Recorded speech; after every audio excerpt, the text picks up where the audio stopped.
What is up? What is up? What is up? Hit that like button, hit that bell. Guys, I'm Young Test YouTube and Dreams. I make tutorials. Check them out in my channel playlist. And this is a game that I'm making. Before we even begin with the topics of this video, tell me what you guys think this game should be. RPG, platform, puzzle, platform. What game could I even look towards to be inspired from? Like Hollow Knight? Something like that. Just tell me in the comment section below. Like that comment section up. The topics today. Multiplayer. Dreams multiplayer. I got some more information for you guys about that, and I can't wait to discuss this with you. Another topic: Dreams on Xbox, crossplay, other consoles. Is it possible? We'll talk more about that also. And last, how can we make dreams easier for other dreamers? Because people actually don't like everybody that gets dreams doesn't want to create it. It's actually interesting because like I presume that people were buying dreams to create, but some people just like playing and other people just like maybe want to listen to music in dreams. I think this is why dreams was so hard to market, because you never know why people are buying dreams. So let's begin. Let's begin with the multiplayer. Here's the new update for the multiplayer side. On the Media Molecule website, if you were to go to their official website, they have job listings. There were 2 job listings for multiplayer online. I forgot what they were in particular, but I presume they were for making gadgets for multiplayer and maybe the server side of multiplayer. So those were the 2 things I believe. They may have had different names, but they were there. Now it seems those roles have been filled because you can no longer sign up for those jobs. There's still jobs that you can sign up for, guys. If you guys are interested in trying that, if you guys think that you can help, check that out on their official website.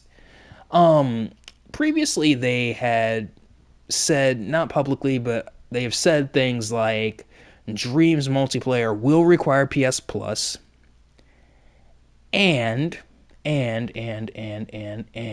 they are still planning major things for multiplayer. So that's what we knew previously going into Dreams about the multiplayer side of Dreams. So if you needed to get caught up on that.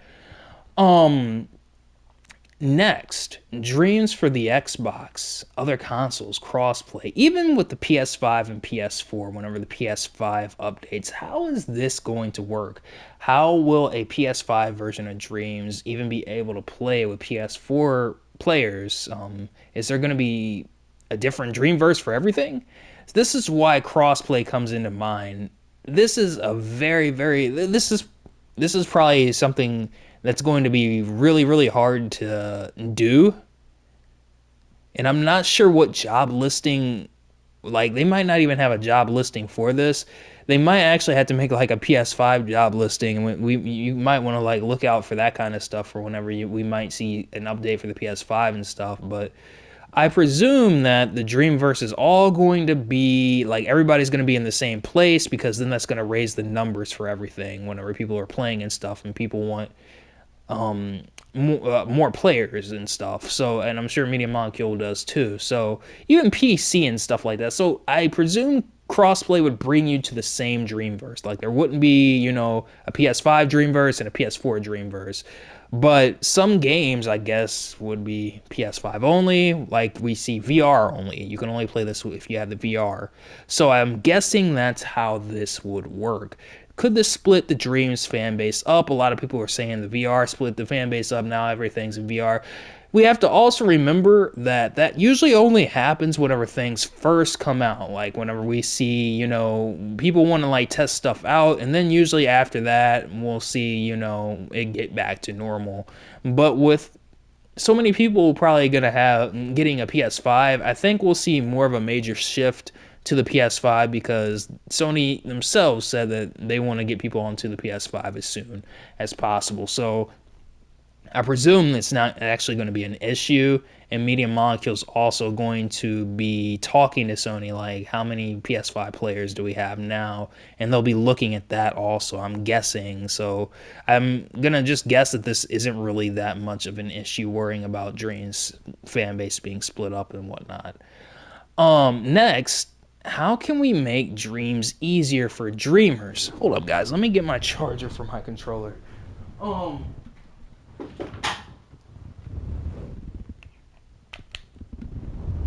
oh, that's probably super relatable. Um, how do we make dreams easier for dreamers? Okay, not everybody wants to create, but a lot of people like games like Mario Maker or even Gary's Mob. Imagine if I made this 2D game, whatever it's gonna probably be. I'm thinking more like Super Meat Boy type stuff to Hollow Knight type stuff. Imagine if I made a level editor, a level editor. I believe that this kind of stuff is the answer to dreams. This is how we can make it to where people that don't want to create, that don't want to learn all this, will still find enjoyment. And whenever I say this, I mean the gadgets and stuff, can still find enjoyment in making stuff. And they could make stuff as easy as an emitter, and it just look like this, just placing down an object, sort of like Mario Maker. You just be able to place stuff down with the emitter gadget and whatnot, and you can make your own game out of a level that, Mario Maker style and whatnot. So I think that kind of thing should be seen more in Dreams, making it to where you can make your own level creator. It's sort of like, how Little Big Planet started, and I like to see, what people could come up with. The harder side of that would actually be making characters, like 3D characters. That would be hard to do because then you have to design your own way to make a character, and you could learn probably very quickly that probably took Media Molecule, us making characters with the puppets, or with however you like doing it, making characters out of sculptures and stuff, and with the puppet, you'll probably learn fairly quickly that the idea that Media Molecule made to create is probably fairly genius, because it's actually hard to come up with a way to create characters that would work all the way across the board. Even this character you see here is a puppet. Even this character you see here is a puppet. So it's almost ingenious how this has all been done, because everything can be done fairly simply to make it work for just about any type of game, using just a puppet model or just the base part of the puppet and scoping in, deleting everything, and then sculpting right here and making your character out of the sculpture itself, which is what I had to do with the bad guy back here. Had to make him a little bit differently. If you were wondering how I made my 2D games, here's a little bit of interest for you. I cut off along the edges right here, so that way the shadow wouldn't poke out, and then you just see I just basically, did that. But with some things, you have to use the text displayer gadget. I recommend doing that for things like heads, because like those have to be higher resolution in order for it to look good. So that's when you'll want to use the text displayer, and whenever you need to outline things as well, even the eyes. So that's whenever you want to do that. But for scenery and stuff, you can actually get away with using the sculptures, and that's actually good, because with scenery or with sculptures you can shade a whole lot easier, if that makes sense. And that would be how I did this kind of a thing, and I could probably make a level like this fairly quickly once you get all the enemies done. That would probably be the hardest thing whenever you're making a 2D game. Is making 2D games hard? No, it's actually fairly simple.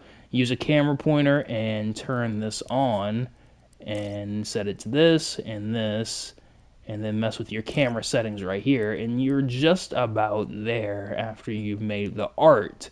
After you've made the art, all you have to do is program, and the programming is fairly simple. I wouldn't say it's hard, it's actually fairly easy. It's just the art side is the hardest part, because there's a lot you have to figure out, but once you have it figured out, it's fairly simple. And these are the ways that I do it. There's probably fairly a lot of ways you could do this, but I wanted to state my ways just in case there's somebody out there that could learn something. Here's my settings for this, and my settings right here. Change the color, all that great stuff. You can pause the video if you want to. Other things you remember whenever you're making a 2D game is that you have to get the hitbox settings right. the hitbox settings right for your character, and that is right here. You'll press L1 and square on your character, and these are the hitbox settings. You want to get that right so you can get rid of the game maker glitch. Sometimes you'll want the bubble to eclipse the whole character. You'll see right here I have a mask. This is because most of this character is in a spray, or not a spray, is in a sculpture, so it can't have a tag. So I had to put an invisible tag there so that way the enemy's attacks can actually detect the character. And there we go. That's all that, and that's how he gets hurt. All that great stuff. Label it, and you're just about there. So I hope you guys enjoyed this, and tell me what you guys think. I hope you guys enjoy the artwork. It's turning out fairly decent, actually. I'm really enjoying how this is actually turning out now. Hardest thing, again, is enemy character designs. I wouldn't say, making the character itself was hard. Humanoid characters are easier to make than creature-type characters. Alright, guys. Peace out.